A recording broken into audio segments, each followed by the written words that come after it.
Acércate, ven, acércate. Gracias a la banda, gracias a todos los que hoy hacen posible que podamos tener este maravilloso tiempo. Vénganse, vénganse todos adelante, que no haya una sola silla vacía. Vénganse, vénganse, vénganse, vénganse, vénganse. Acérquense, hoy es un día maravilloso y vamos a aprovecharlo al máximo. Vamos a aprovecharlo al máximo. Dile al que está a tu lado, vamos a aprovechar este momento al máximo, pero dilo así con un high five, con un... Así, mira, Osvaldo. Así vamos, díselo ahí a alguien, dile a alguien, vamos a aprovechar al máximo este momento, este tiempo de adoración, de alabanza, de aprendizaje. ¡Wow! Maravilloso. Sí, si alguno va a dar un grito de júbilo, de un grito de júbilo. No, ese no es de júbilo, ese es de jubilado. Muy bien, vamos a continuar.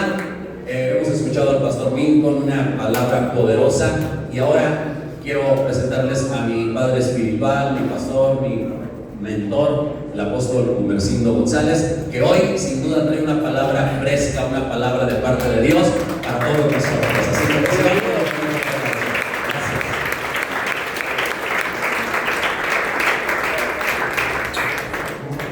Toda la gente guapa se puede sentar.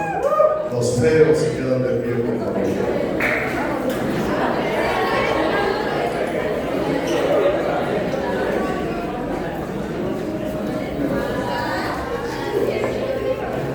Bueno, como la pomada al grano. Mi tema, que va en línea, se está compartiendo. Para mí una generación excelente es una generación incorruptible. Grite conmigo, generación incorruptible. Generación incorruptible. A ver, 1, 2, 3. Generación incorruptible. Perfecto. Hoy le voy a hablar a la gente más inteligente de la República Mexicana. Tengo la certeza de que le estoy hablando a la gente más inteligente y arranco con 2 Corintios 5:17. Para luego ir leyendo otros pasajes y irnos metiendo poco a poco. Este pasaje nos dice literalmente: de modo que si alguno está en Cristo, nueva criatura es. Le explico rápido para codificar. La palabra nueva que se usa ahí no es la palabra neos, sino la palabra kainos. La palabra neos es nuevo en el sentido de que nunca había sido usado. Pero la palabra kainos es nuevo en el sentido de que nunca había existido. Nunca había existido, kainos. Lo que está diciendo 2 Corintios 5:17 es que se levantó una raza después de la cruz que nunca había existido. Mira el pasito. ¿Ok?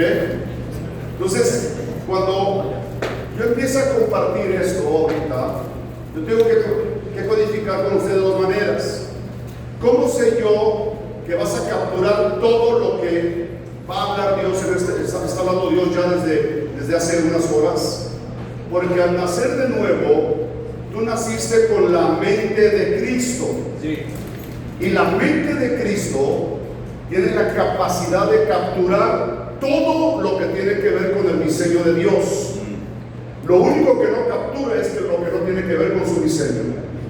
Todo lo que es religioso, todo lo que no es conforme al diseño, eso la mente de Cristo no lo captura. Pero lo que tiene que ver con el diseño de Dios, lo captura. Sí. Ve pasito. Entonces, voy a hablar desde esa plataforma. Yo sé que hay adolescentes aquí y dicen: oiga, bájale tantito. No, tienes la mente de Cristo. Sí. Tienes la mente de Cristo. Aleluya. Y lo que ahorita quizás no aterrices humanamente hablando, decir: ahora entiendo. Entonces, tenemos la mente de Cristo, pero Dios no podía tener comunión con seres que no fuesen de su naturaleza. Y la raza que se levanta después de la cruz es una raza de acuerdo a su naturaleza. No tenemos la naturaleza divina para ser adorados, tenemos la naturaleza divina para poder comunicar con Dios. Sí.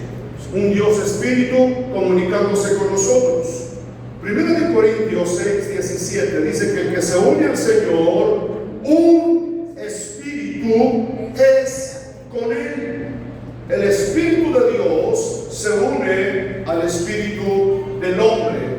Y ahora nosotros empezamos a caminar con una nueva naturaleza. Sí. Segunda de Pedro 1, 3 y 4 dice: como todas las cosas que pertenecen a la vida, grite conmigo, lo natural. Lo natural. Cuando la Biblia dice ahí, como todas las cosas que pertenecen a la vida, se refiere a lo natural.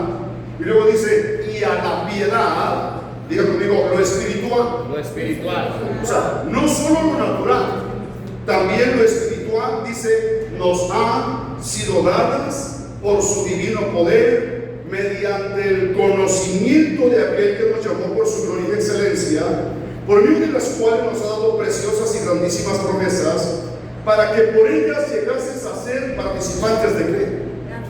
¿Participantes de qué? De la naturaleza. De la naturaleza divina. Voy a repetir otra vez algo, porque de pronto vemos conceptos que pueden chocar un poco. Somos participantes de la naturaleza divina porque nacimos de esa naturaleza. Dios nos dio vida y la vida de Él es espíritu. Dios es espíritu y el Espíritu de Dios se unió al Espíritu del hombre.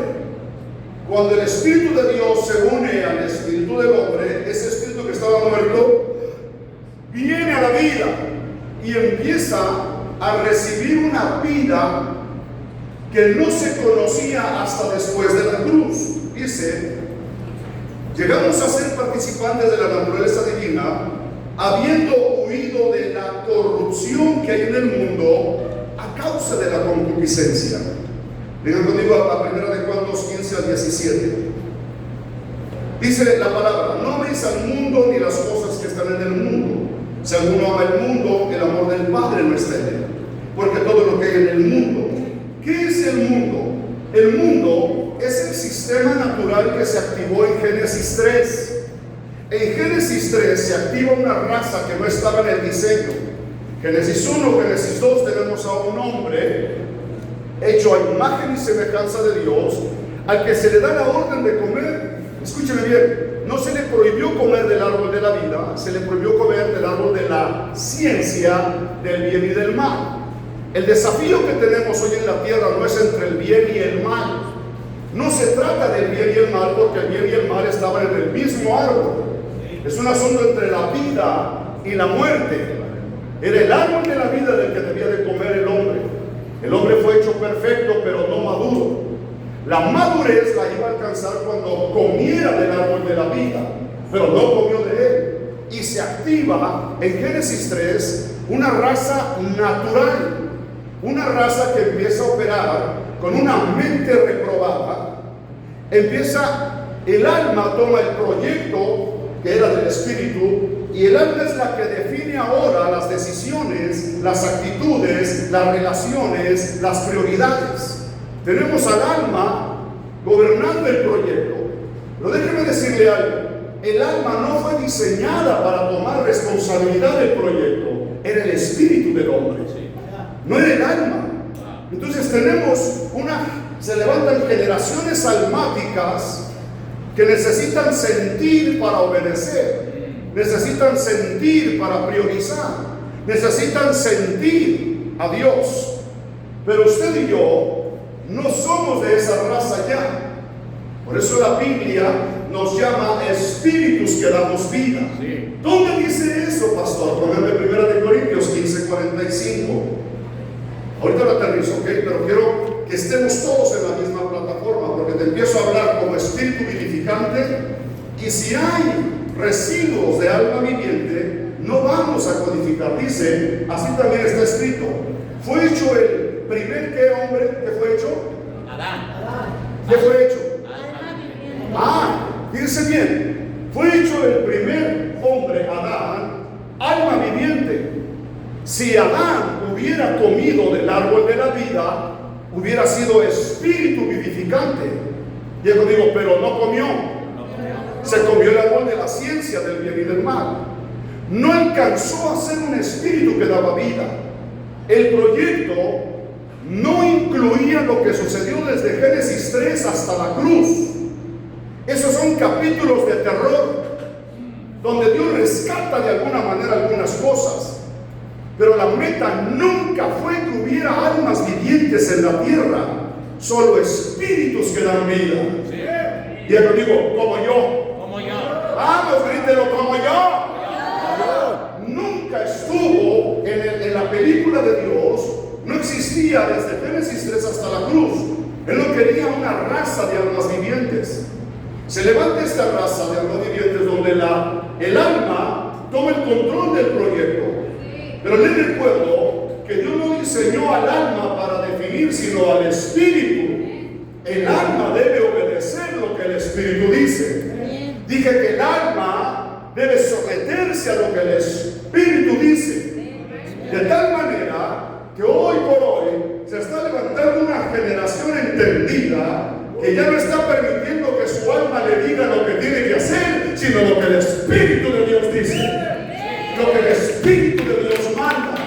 Le digo algo más, aplauda o no aplauda, yo sé lo que estoy hablando.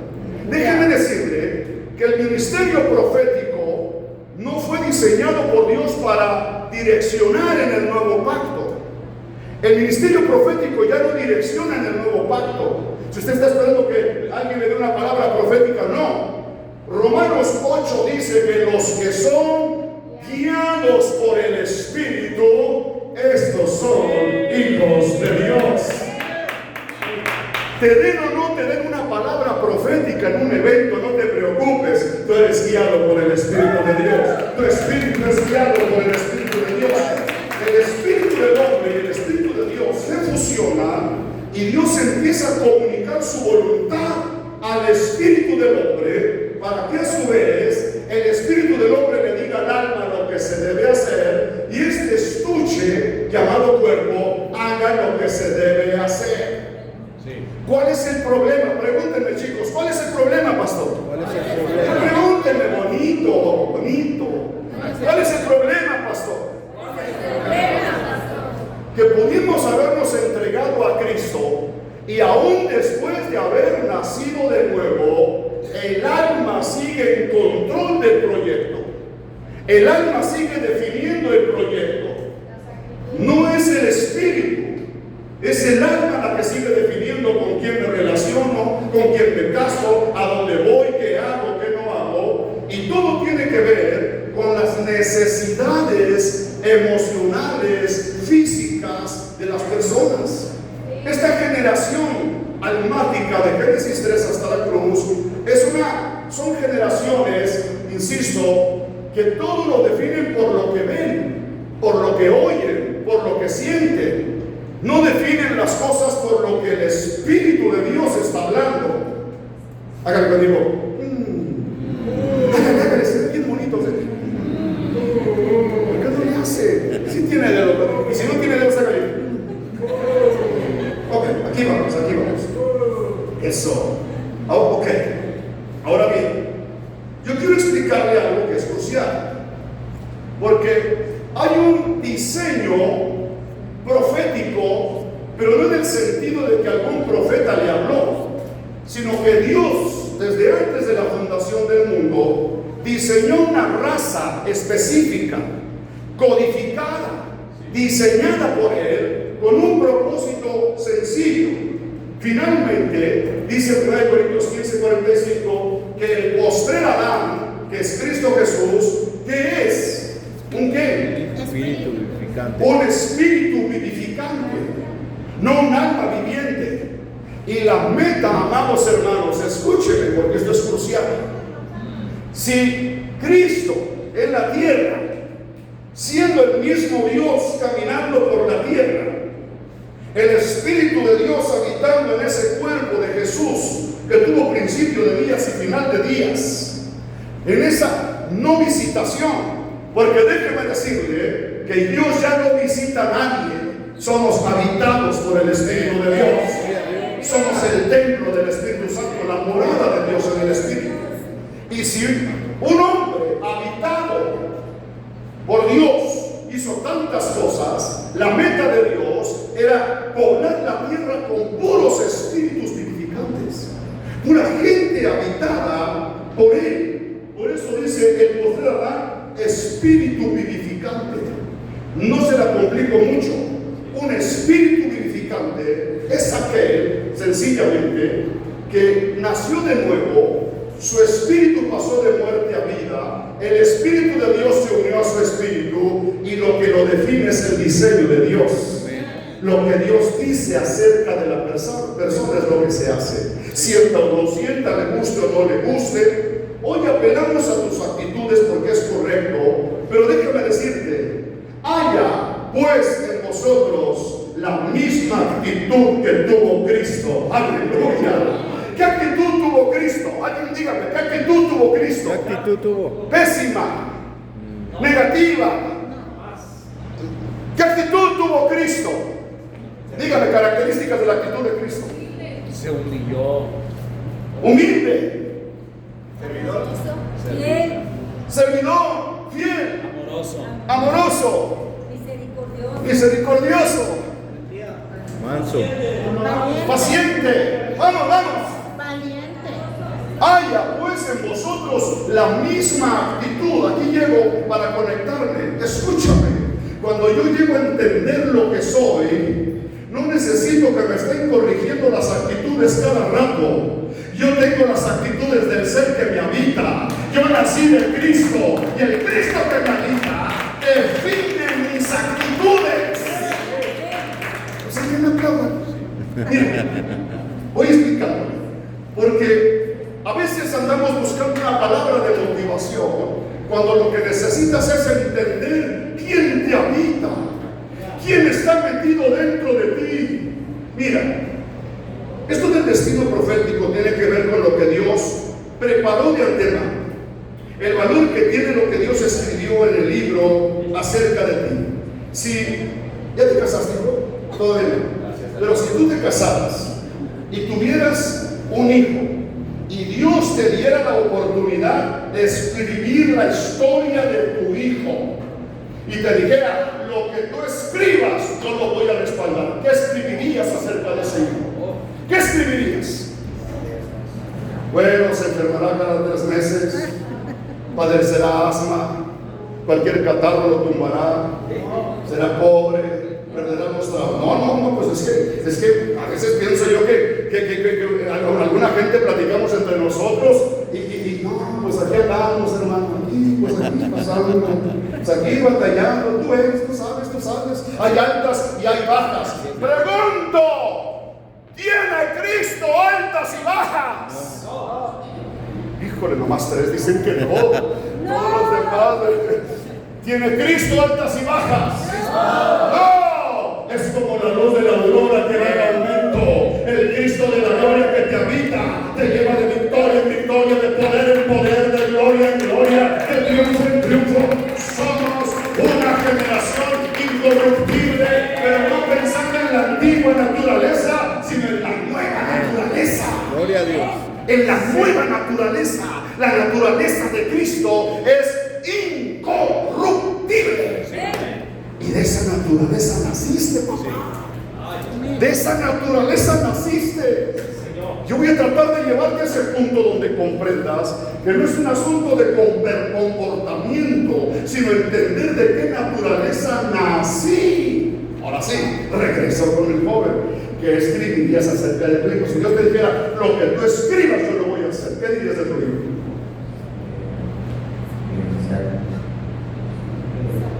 La salud, grandeza, prosperidad, riqueza, Todo lo que tú digas él lo va a hacer.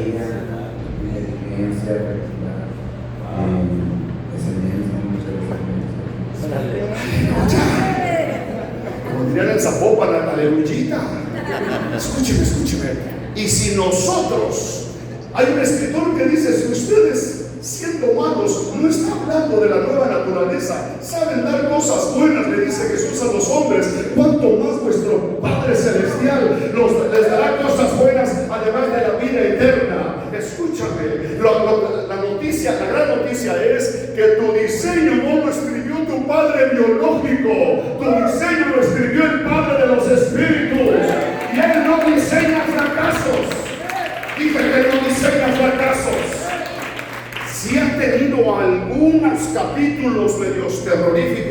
vida, es porque alguien no entendió el guión. Alguien se salió del guión. Nos salimos de lo escrito y queremos seguir teniendo éxito en la vida. No. Aleluya. Nosotros tenemos que comprender algo que es crucial. Mira, déjame decirte algo. Nosotros no seremos considerados fieles por durar mucho tiempo en el Señor, por estar muchos años en la iglesia, sino que nuestra fidelidad va a ser medida si hicimos lo que está escrito acerca de nosotros. Hay un libreto que desarrollar. Sí. Ni siquiera tienes que decir, ay Señor, háblame, les hablas a todos menos a mí. No, déjame decirte algo. El libreto ya está escrito. Gracia, favor, plenitud, victoria, abundancia, amor, conquista, expansión, avance. ¡Aleluya! Gobierno.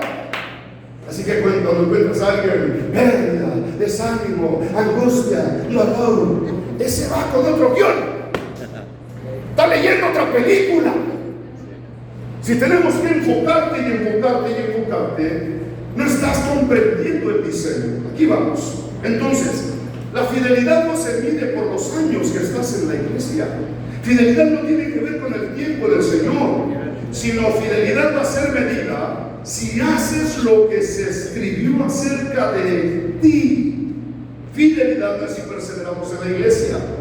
Fidelidad es si hicimos lo que está escrito acerca de nosotros. Ahora, ¿qué puede impedir que seamos llamados fieles? Dite conmigo, distracciones. Vamos, distracciones. Y con esa cátedra que diste la gente responde, ok. Las distracciones son muchas, son variadas y son diversas.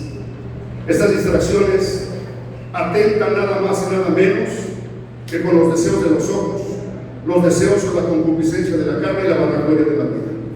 A través de esto, el enemigo va a tratar de distraerte del guión.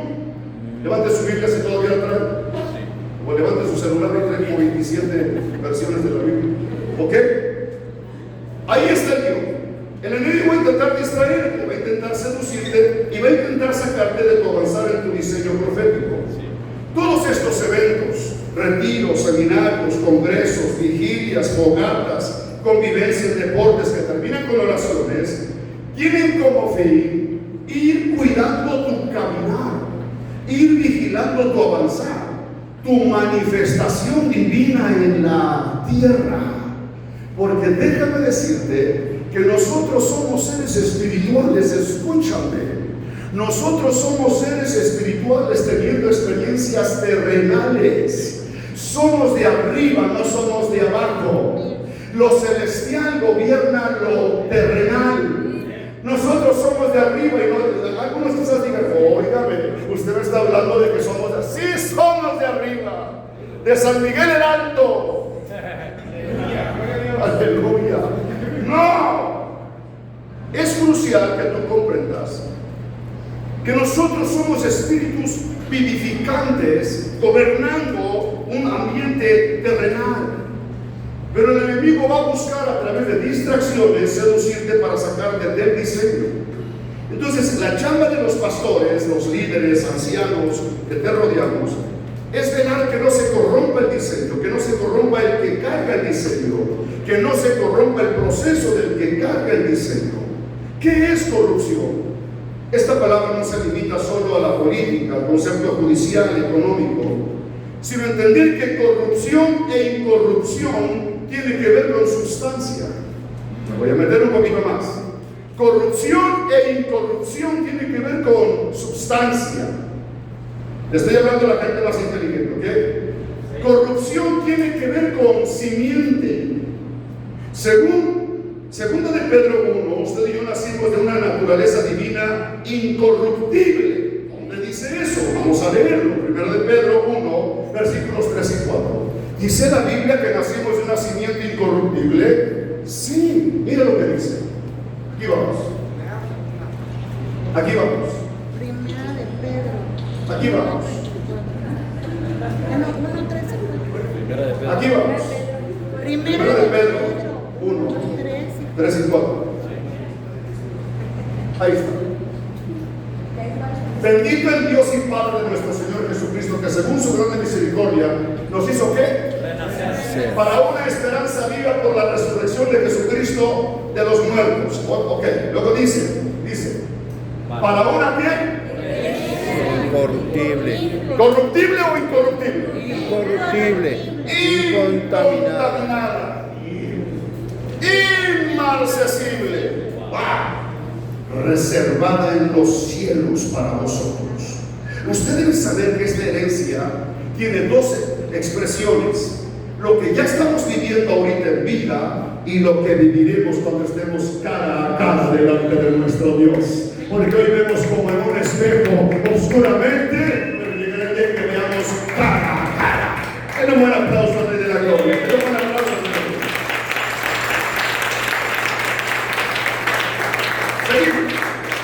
Esta palabra simiente viene de sustancia, viene de semilla, viene de esperma. La palabra simiente, semilla, esperma, por lo tanto, enfocando la corrupción, antes de ser un acto, es una sustancia. Y esta sustancia es la que comieron Adán y Eva en el Edén. Sustancia que activó en ellos el bien y el mal. Te voy a aterrizar en dos conceptos básicos, pero aquí voy. Corrupción es algo que se deteriora, algo que se descompone, algo que se destruye y termina por morir.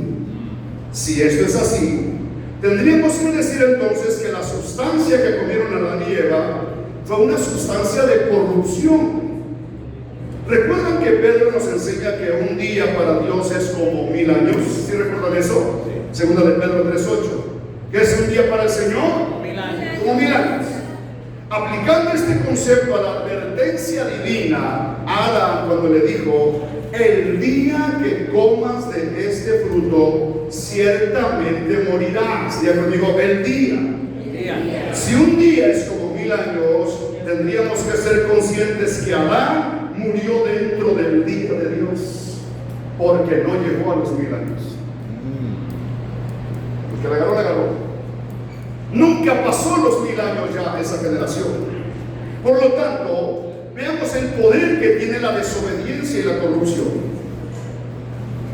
La desobediencia nos alimenta de la corrupción. ¿Pueden escribir esto, por favor? ¿Quién está tomando notas? ¿Alguien está tomando notas? ¿Sí? Anote esto. Nosotros tenemos que entender que obediencia y desobediencia es un asunto de comida. Obediencia y desobediencia es un asunto de comida. Cuando comes obediencia, comes incorrupción. Cuando comes desobediencia, comes corrupción. Lo que comes te corrompe o te preserva. A este hombre dijeron: no comas de eso, porque el día que comas te va a corromper. Quiero repetir eso otra vez. Cuando como obediencia, como incorrupción. Cuando como desobediencia, como corrupción. Por eso Jesús le dijo a la samaritana: mi comida es que haga ¿qué? La voluntad del que me envió y que acabe su obra. Mientras una persona obedece a Dios y permanece en su voluntad, es una persona incorruptible. Sí. Voy al pasito. Por eso leíamos al principio: el mundo pasa y sus deseos, pero el que hace la voluntad de Dios, permanece para siempre. La obediencia protege y desarrolla personas incorruptibles. La corrupción está en la desobediencia. Ahorita te voy a mostrar un poquito más lo importante que es obedecer o desobedecer. Quiero llamar su atención, muchachos. Gracias, muy amable. Adolescentes, a determinar caminar en obediencia a nuestro Señor Jesucristo. Hoy estamos viendo un deterioro en la naturaleza de muchos de ustedes, porque no alcanzan a ver cómo la simiente divina, al comer desobediencia, entra en descomposición. Hablando de Adán y Eva, empiezan a corromperse. Si me estoy dando a entender, comprenderás que la crisis en matrimonios, en familias, entre padres e hijos, hermanos en la fe, líderes en la iglesia, servidores de la iglesia y en las relaciones donde nos movemos, se debe a que en alguna medida se está comiendo desobediencia. La desobediencia activa la descomposición de la semilla. La desobediencia activa la descomposición de la semilla, la corrompe. No necesariamente se tienen que practicar pecados groseros. Si eres indiferente o rebelde al mandamiento, a los principios divinos, eso es desobediencia. Y cuando caminamos en desobediencia, activamos la descomposición de la semilla que antes nos preservaba. Sí. Voy a pasar. Si desafío los mandamientos y autoridad de quienes Dios puso sobre mi vida para preservar mi diseño, que pueden ser padres, maestros, líderes, estás activando la sustancia equivocada. Todo en el reino funciona en base a un diseño, en la familia, en el trabajo, en la economía, en la empresa, en la escuela, en la sociedad. Y el día que se ignora o se desobedece abiertamente al diseño, se activa una sustancia llamada corrupción. Y una vez que se activa la corrupción, aquello en lo que está operando, si no se detiene, terminará en muerte. Muerte de relaciones, muerte de proyectos, muerte de visiones, muerte de propósito, porque la meta de la desobediencia es corromper el diseño, es matar el diseño profético en tu vida. Escucha, la corrupción deteriora todo lo que la obediencia puede construir. ¿Me estoy explicando este día? Yo espero que sí, los noto así medio serios. La corrupción deteriora todo lo que la obediencia puede construir. Todo lo que vamos construyendo en obediencia se vuelve incorruptible hasta que la desobediencia entre en acción. Cuando comes obediencia, comes incorrupción. Una persona que come voluntad de Dios es incorruptible. Entonces la determinación que necesitamos hacer, ¿sí?, más que pelearle al pecado, es obedecer los principios. Y la obediencia de los principios activa esa naturaleza que cargo y que me hace incorruptible. ¿Cómo puede ser posible que Pedro se ha inspirado a decir que nacimos de una generación incorruptible, una incontaminable? Porque él está asociando que nacimos de nuevo para obedecer. Toca a tu vecino de silla, tócalo. Dile, naciste de nuevo para obedecer. Naciste de nuevo para obedecer. ¿Por qué la simiente llamada Cristo pudo llegar hasta el final de sus días incorruptible? Porque vivía para obedecer. Vivía para hacer la voluntad de Dios. Aleluya. Y cuando tú haces de la voluntad de Dios tu comida, serás incorruptible. ¿Alguien puede dar un buen grito de júbilo? Suelta el espíritu coyotero. Permítame tantito porque eso merece un trago. Aleluya, gloria a Dios. Aquí vamos. A veces la gente, los jóvenes o a ver, hasta los adultos, ya va a venir otra vez a hablar de obediencia. Hazle caso a tus papás, hazle caso a tus pastores, y lo están viendo como una carga, sin entender que esa es su naturaleza. Que la obediencia tiene sustancia y la desobediencia tiene sustancia. Y que en el momento en que Adán y Eva comieron, o sea, desobedecieron, la sustancia llamada corrupción se activó. Y como no se detuvo, los mató. He visto poderosos ministerios, jóvenes con un talento impresionante, que se han comido la desobediencia y no han parado el proceso. Y ves cómo la desobediencia activa la sustancia llamada corrupción y mata tremendos proyectos. Pero yo vengo a declarar en el poderoso nombre de Jesús que esta es una generación incorruptible. Somos una generación entendida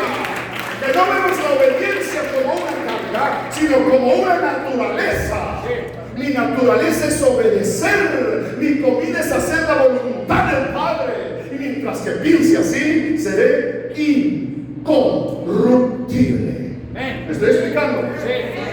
Vamos caminando. Gálatas 6, 7 y 8. No os engañéis. Dios no puede ser burlado. Pues todo lo que el hombre sembrare, todo lo que el hombre sembrare, todo lo que el hombre sembrare. Eso también se hará. Este principio se aplica a todas las disciplinas de la vida: la espiritual, la emocional, la moral, la económica, la laboral. El que siembra para la carne segará corrupción, el que siembra para el espíritu segará vida eterna. Y aquí llegamos al meollo del asunto. No se apure porque voy como una flecha. Todo lo que sembramos para la carne es corrupción. Cada pensamiento en la carne se vuelve corrupción. Cada acción en la carne se vuelve corrupción. No es nada complicado. Veamos el proceso de la corrupción. Porque la corrupción empieza con la muerte, pero conlleva en su sustancia la muerte. ¿Me expliqué? La corrupción empieza con la muerte. Muerte que para su conclusión conlleva la desaparición total, la destrucción total. ¿Cuál es el proceso de la descomposición de la corrupción? Número 1. Bienaventurados los que están haciendo obras. Muchas cosas no están muertas todavía, pero están en un proceso de muerte. Hay cosas que quizás no están muertas, pero pueden estar en un proceso de muerte. Mira, yo quiero hacerte un llamado. No dejes morir tu vida espiritual. No rechaces la exhortación que como a hijos se te hace semana tras semana. No dejes morir tu amor por Cristo. No dejes morir tu pasión por Dios, tu pasión por la palabra, tu pasión por adorar, tu pasión por tu generación, tu pasión por servirle, tu amor por lo que Él ama. No dejes morir por cosas carnales todo lo que Dios ha depositado en ti para la gloria de su nombre. El problema, Pastor Milton, no es que haya persona agarrada a la silla o indiferente. El problema es que esa gente no sabe que está en un proceso de muerte. Esa gente no sabe que la sustancia llamada corrupción está trabajando y trabajando y su mente es matar. Un día será una estadística de alguien que pasó por la iglesia, porque se activó el proceso llamado corrupción y no lo pararon. Hoy vengo en el poderoso nombre de Jesús a detener procesos de muerte. Nadie va a morir aquí. Dije que nadie va a morir aquí. ¡Aleluya! Hay gente que no se da cuenta. El Señor le dice a una iglesia: tienes nombre de que vives, pero no te has dado cuenta. ¿Qué es el problema de la gente tibia?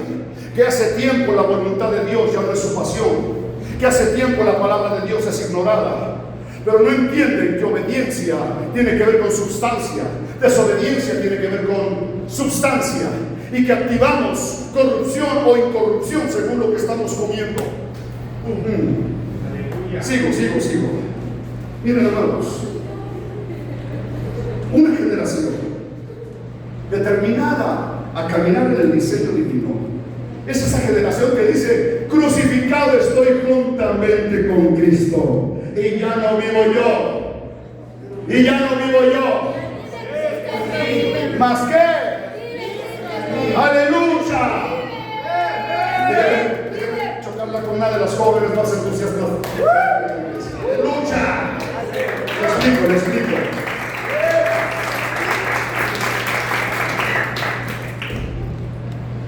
Necesitamos jóvenes radicales, no pasivos. Jóvenes que no relativicen la verdad. ¿Qué es relativizar la verdad? Bueno, pues, ¿y qué tiene de malo que haga esto? No es tan malo como aquello. No. Nosotros no vivimos en nada que tenga que ver con lo bueno y lo malo. No se trata de si es bueno o malo. Nosotros vivimos en una realidad superior, que es comer de Cristo, nuestro árbol de la vida. No se trata de si es bueno. Yo no como de lo que esta dimensión natural me ofrece. Esta dimensión natural llamada mundo tiene cosas buenas y cosas malas.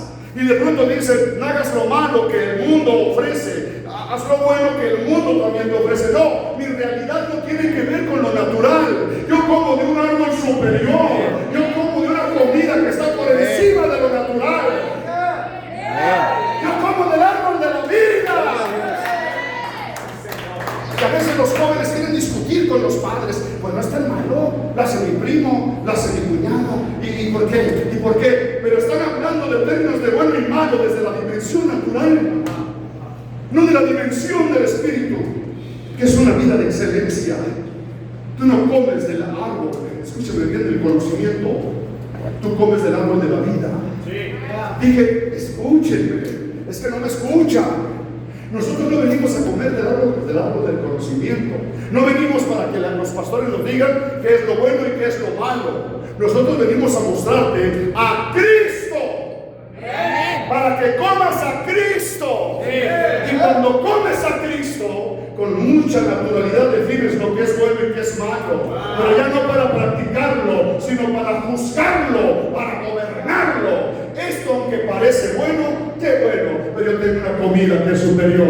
Yo tengo una comida que es superior. Gracia, favor, sabiduría, inteligencia, poder de Dios. Yo estoy hablando a una generación superior. Me equivoqué de lugar. No. Yo le estoy hablando a una generación. Pastor, ¿es buena o es mala la marihuana? Andas más perdido que el Hijo de Dios. Andas más confundido que Adán el día de las madres. ¿Cómo vienes a preguntar cosas naturales? ¿Será bueno o será malo? Pastor, ¿es bueno o es malo fumar? ¿Me estás preguntando por una dimensión natural? Miren lo que dice 2 de Pedro 1:3. Yo le estoy hablando a gente conectada al cielo. Gente conectada al cielo. Gente que tiene la mente de Cristo, la sabiduría de Cristo, la inteligencia de Cristo, la gracia de Cristo, el favor de Cristo, el entendimiento de Cristo. Aleluya. Como todas las cosas que pertenecen a la vida y la piedad nos han sido, ¿se nos darán? No. Nos han sido dadas. O sea, sí podemos vivir un alto nivel de vida, sí podemos vivir una vida de excelencia, una vida de excelencia espiritual, excelencia moral, excelencia intelectual, excelencia relacional, excelencia en todo lo que se nos asigna en el reino. ¿Por qué? Porque la vida del ser más excelente que hay en el universo nos habita, nos dirige, nos ha sido dada. Aleluya. Amén. ¿Cómo llegamos a este tipo de vida, pastor? Por haber nacido de nuevo. 1, 2. Recibiste una nueva naturaleza. La naturaleza de la que naciste es una naturaleza incorruptible y permanecerá incorruptible si comes obediencia, si comes voluntad de Dios. La voluntad de Dios no es una carga, es el recurso para preservar la naturaleza que te fue dada, papá. A través de obediencia preservo la naturaleza que me dieron. No se trata de estar peleando con los papás, no. Recibiste una herencia poderosa en la que hay todos los recursos y herramientas espirituales. Pero el texto dice cómo llegar a ese nivel de vida superior: mediante el conocimiento de aquel que nos llamó, mediante el conocimiento de aquel que nos llamó. ¿Por su qué? ¿Por su qué? ¿Sí?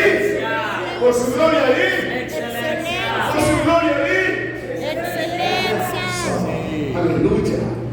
Oye, no puede ser posible que Cantinflas haya filmado una película, su excelencia.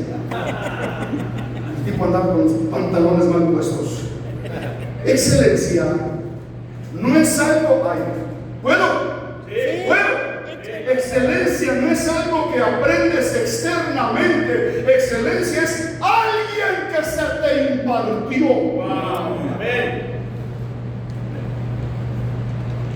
Excelencia no son conceptos. Excelencia es alguien llamado Cristo. Amén. Nosotros no estamos luchando por ser excelentes. El ser que vino a morar dentro de nosotros es altamente excelente. No voy a faltar en la tarde, porque voy a hablar de vencer la mediocridad, que es lo opuesto a la excelencia. No puede haber gente mediocre en el reino, porque el espíritu que nos habita es un espíritu excelente.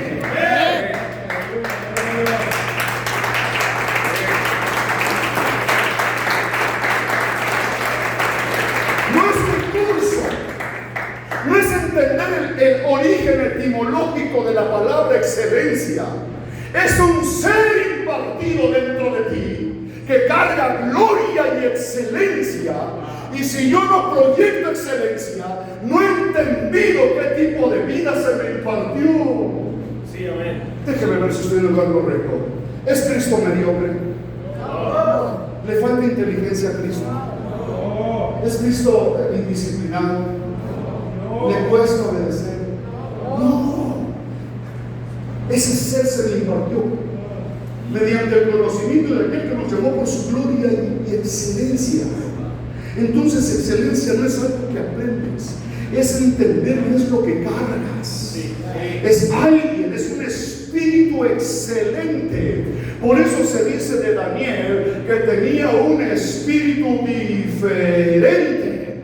Se habla de hombres en el antiguo pacto, que con un espíritu diferente, pero aquellos que eran visitados y que tuvieron un nivel de vida superior, no nos llegan ni a los talones. Aleluya. Jesús dice, escúchenme, el más grande de los profetas del antiguo pacto, el más grande que me mencionan, Moisés, Elías, Eliseo, dice Jesús, dice, el más pequeño en este reino es superior a cualquiera de aquellos, porque aquellos eran visitados por el Espíritu, nosotros somos habitados por el Espíritu. Dice aquellos con visitas divinas vivieron con un nivel de vida superior. Si eso hizo tortilla dura, ¿qué será pan de huevo? ¿Qué debemos ser nosotros? Si esa gente con visitas divinas se dice que eran de un espíritu superior, ¿cuánto más nosotros que estamos habitados por Él? Voy aterrizando. La excelencia de Cristo en su manifestación terrenal, escúcheme bien, la excelencia de Cristo en su manifestación terrenal estaba parada sobre la determinación de obedecer. Estaba parada sobre la determinación de cumplir el diseño. Yo, para esto, he nacido. Para dar mi vida en rescate por muchos. No he venido para ser servido, sino para servir. Y Él declara su diseño y camina en congruencia con su diseño. Les voy a decir algo que espero los ayude. Jesús, el hombre, nació perfecto pero no maduro. Sí. Él nació perfecto pero no maduro. Porque madurez es el resultado de obedecer principios, obedecer la voluntad. Y si ustedes leen Hebreos 5, van a encontrar que aún Jesús, por causa de su padecimiento, aprendió obediencia. Madurez, obediencia, no son cosas con las que naces. ¿Cuántos nacieron obedientes aquí? ¿Cuántos nacieron obedientes? Que no, desde chiquito llegaba el papá a la cuna y le decía al bebé, duérmase, deja de chillar, ya. Bien obediente. Llegó a los 6 años a la escuela. Sí, a la escuela. No, déjenme explicarle que Jesús tuvo que aprender a obedecer. Él también podía escoger entre hacer la voluntad de Dios o su voluntad. Él también tenía que decidir. Así que no se trata solo de resistir al diablo para vencer. Se trata de resistir la tentación de desobedecer u obedecer a medias. ¿Por qué? Porque la desobediencia es corrupción en esencia. Segunda cosa. La segunda cosa. ¿Cuál el primer punto? Primero, muchas cosas no están muertas todavía, pero están en un proceso de muerte. Pueden estar en un proceso de muerte. Dos, huye de la corrupción que hay en el mundo a causa de la concupiscencia. Póngalo ahí. Huye de la corrupción que hay en el mundo a causa de la concupiscencia. Dice 2 de Pedro 1:4, por medio de las cuales os han dado preciosas y grandísimas promesas, para que por ellas llegaseis a ser participantes de la naturaleza divina, habiendo huido de la corrupción que hay en el mundo a causa de la concupiscencia. No puede ser posible que los mismos pecados que practican los no nacidos de nuevo, los practiquen los nacidos de nuevo, los hijos de Dios. No debe ser así. Grite conmigo, no debe ser así. No debe ser así. Grite, no debe ser así. ¿Por qué? Porque nosotros sí podemos distinguir entre corrupción e incorrupción. Ellos no pueden. Los únicos que podemos distinguir entre corrupción y corrupción somos nosotros. Aleluya. Ellos están muertos en sus delitos y pecados. Están muertos. Por eso cuando veas a un muerto portarse mal, pues está muerto. Ese ya no tiene opciones. Huir de la corrupción implica en primera instancia reconocer el poder de la corrupción. No podemos huir de algo que no podemos ver cuán malo es.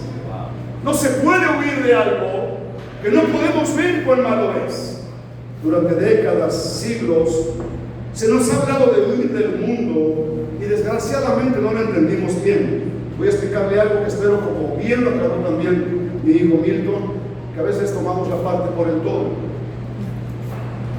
Cuando la Biblia nos dice que huyamos del mundo, no se refiere a que nos aislemos en monasterios y conventos, nos encerremos en lugares como estos a adorar y nos olvidemos de lo que está pasando allá afuera. No es eso. En Hebreos 10:5 vemos a Cristo Jesús entrando en el mundo. Pero luego en el verso 7 dice, ¿para qué entró al mundo? Para hacer la voluntad de Dios. Entramos para hacer la voluntad según está escrito en el rollo. Dios nunca tuvo en su diseño sacarnos del mundo, sino levantar una raza inmune a la corrupción. Quien vive para hacer la voluntad de Dios es inmune a toda corrupción. Tócalo, vecino de silla, tócalo. Si vives para hacer la voluntad de Dios, serás inmune a la corrupción. Tócalo. Aleluya.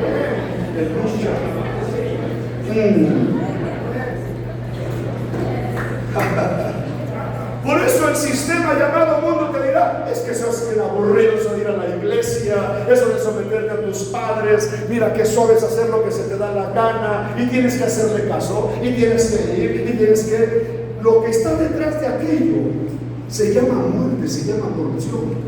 Pero nosotros estamos aquí con otra mentalidad. Mientras que una persona se enfoca en hacer la voluntad de Dios, es incorruptible. ¿Cuántos incorruptibles hay aquí? ¿Cuántos incorruptibles hay aquí? ¿Cuántos incorruptibles hay aquí? Y aquellos estaban en el mundo y les decían, ¿quiénes son los guerreros más poderosos? ¡Oh! ¡Oh! ¡Oh! Hasta el jorobado. Aquí voy. Escuchen bien. Todo el que ama la voluntad de Dios estará entre prostitutas, estará entre ladrones, estará entre adictos, como Cristo convivía con ladrones, prostitutas, borrachos y hasta contigo, y nunca se corrompió. Nunca se corrompió. rompió. Así que ustedes jóvenes son una generación incorruptible. Ninguna cosa puede corromper a alguien que vive para hacer la voluntad de Dios. Por eso hay que estar atentos cuando nos reunimos para conocer la voluntad de Dios, porque es lo que me mantiene, aleluya, libre de corrupción. La voluntad de Dios te rejuvenece como el águila. La voluntad de Dios te levanta. La voluntad de Dios te posiciona. La voluntad de Dios hará que tus enemigos caigan a tu diestra y a tu siniestra, pero a ti no llegará. Porque la voluntad de Dios te sostiene. El mundo y sus deseos pasarán, pero el que hace la voluntad de Dios, permanecerá para siempre. Aleluya. Bendigan el nombre del Señor. ¿Qué te hace inmune a la corrupción? La voluntad de Dios. ¿Quién es un hombre o una mujer espiritual? Esto no tiene que ver con el uso de los dones o los misticismos religiosos o énfasis en ciertas prácticas con apariencia de piedad. No. Un hombre espiritual, una mujer espiritual son personas normales por fuera, pero apasionados por Dios y por su voluntad por dentro. Amén. Normalitos por fuera, pero apasionados por Dios y por su voluntad. Aleluya. Son personas tan normales que van a la escuela, van a la tienda de abarrotes, van al cine, van al Oxxo, van al baño, se bañan. ¿Cuántos se bañaron hoy? Santo cielo. Bueno, lo siento por los que están sentados al lado tuyo. Escúchame. Son personas normales, pero con una vida poderosa por dentro, porque ellos no comen corrupción, comen obediencia, comen voluntad de Dios día con día. Amén. Yo sé que sé, mira lo que te estoy tratando. Platicaba con alguien, el 30 de junio de 1980, diga, háganlo conmigo. Fui bautizado en agua en el poderoso nombre de Jesús. 30 de junio de 1980 me sumergieron en las aguas bautismales. Y tuve amigos que dijeron, es pura emoción, Gumercindo, era supervisor en una fábrica, es pura emoción, Gumercindo. Pues una emoción no dura 46 años. Déjame decirte que a través de los años he sido preservado, porque ha sido más el tiempo en que como voluntad de Dios, como palabra, como voluntad de Dios y como voluntad de Dios. Y me estoy comiendo el libro, el rollo me lo estoy comiendo. Y cuando te comes el libro, al principio es medio amargo, pero después produce una dulzura llamada voluntad de Dios. Produce vida y vida en abundancia. Concluyo. 46 años, mi esposa también. El 3 de agosto cumple también 46 años de bautizada en el poderoso nombre de Jesús. Ahí la llevamos, amor. Ahí la llevamos. Antes éramos de los muchachos, hoy somos de los muchachos. Pero danzamos mejor que algunos muchachos, nos movemos más que algunos muchachos.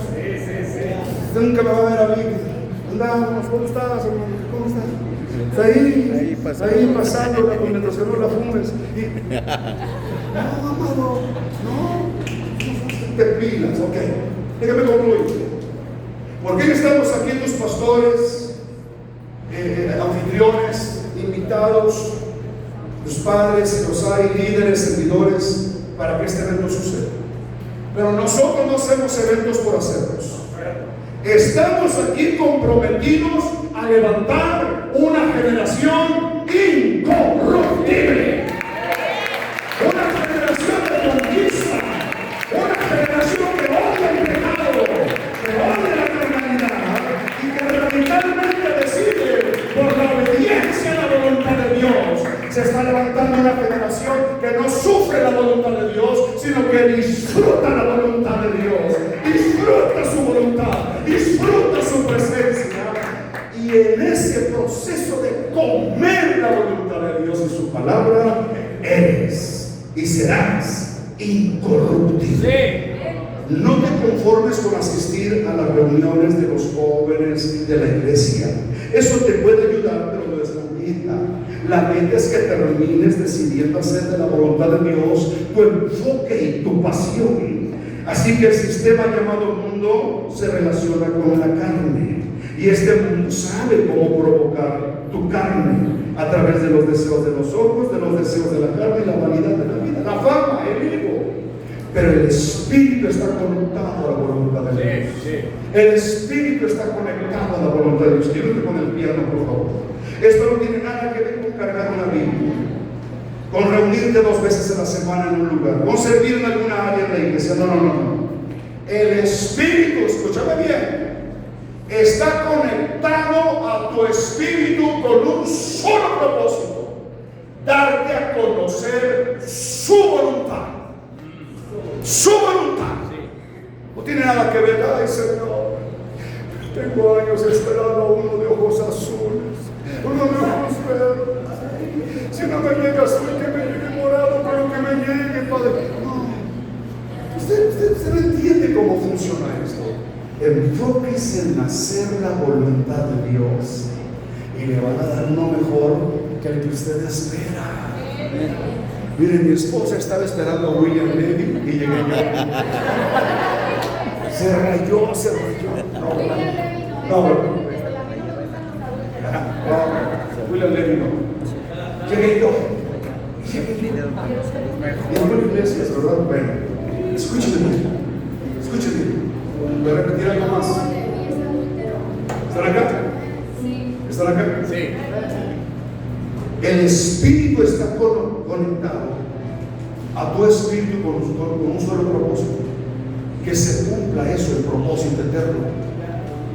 Tus necesidades físicas, emocionales, económicas se suplen, se cumplen en el proceso de hacer la voluntad de Dios. Tú nunca vas a encontrar a Jesús orando por dinero. Eso lo explicaré en otro tema antes de irme. Él nunca estaba orando por dinero. Él daba gracias a la fuente, y la fuente multiplicaba los recursos, porque Jesús estaba abrazado al propósito. Y cuando tú caminas en el propósito eterno, recursos te siguen. Sí.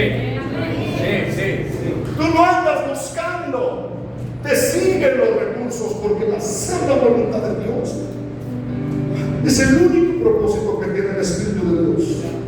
Muchas veces te van a cuestionar por ser tan enfocado, tan metido en las cosas de Dios. ¿Alguien lo ha criticado? Ay, eso de estar bien metido en la iglesia. ¿Alguien levanta la mano? Te ha quitado la prima, el primo, que ay, eso de estar metido en la iglesia. No, tú no entiendes. Otros te van a criticar porque no participas de sus pecados o liviandades. Otros te van a criticar por pasar tanto tiempo estudiando la palabra, meditando la palabra.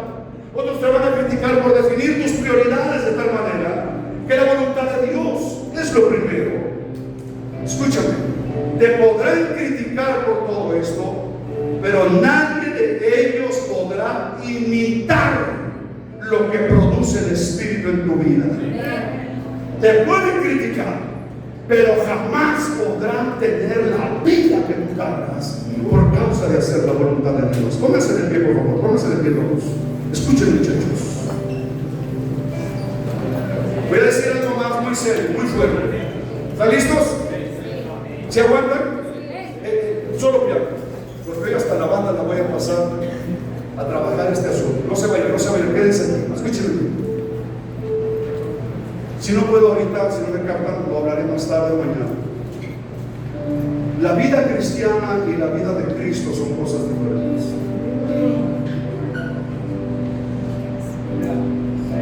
Sí, así es.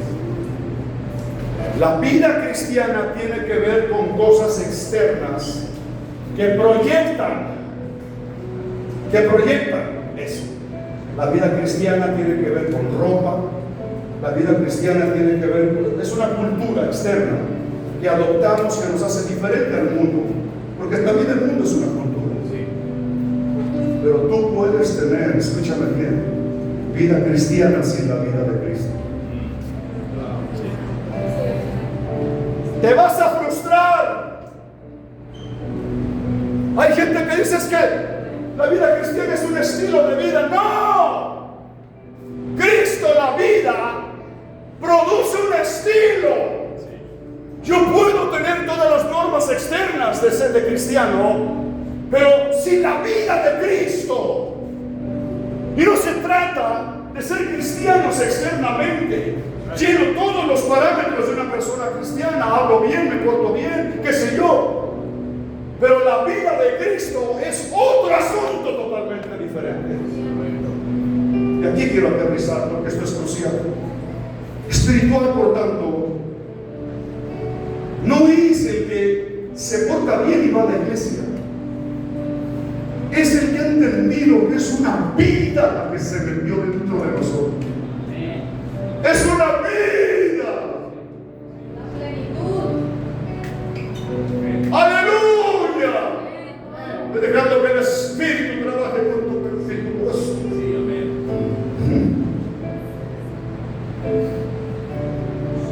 Cuando tú encuentras personas en la iglesia que no disfrutan lo que hacen, cantan con aburrimiento, hacen las cosas por obligación, tienen vida cristiana pero perdieron la vida de Cristo. Porque cuando tienes la vida de Cristo hay pasión, hay gracia, hay fuerza, hay alegría, hay entendimiento, hay servicio. Y todo lo haces con todo tu corazón, fuerzas y mente. Pagas por servir. Déjeme hacerlo. Es mi pasión adorar. 10, 15 minutos antes de que empiece el servicio y ya hay jóvenes adorando, ya hay jóvenes celebrando, porque hay una vida. Dije que hay una vida, hay una vida metida dentro de ellos. Quieren alabar, quieren adorar, quieren servir. Ten cuidado. No sea que tengas vida cristiana, pero no tienes la vida de Cristo. Al que tiene la vida de Cristo no lo tienes que motivar. Cristo no necesita ser motivado. Cristo no necesita consejería pastoral. Cristo no necesita ninguno de estos recursos que a veces usamos los pastores. Ándale, hermano, vengas, hermano, no se quede, hermano. Esa persona tiene vida cristiana, pero está perdiendo la vida. Quítenme esta mesita de aquí, por favor. Quítenme esta mesita de aquí. Y yo sé que estoy diciendo cosas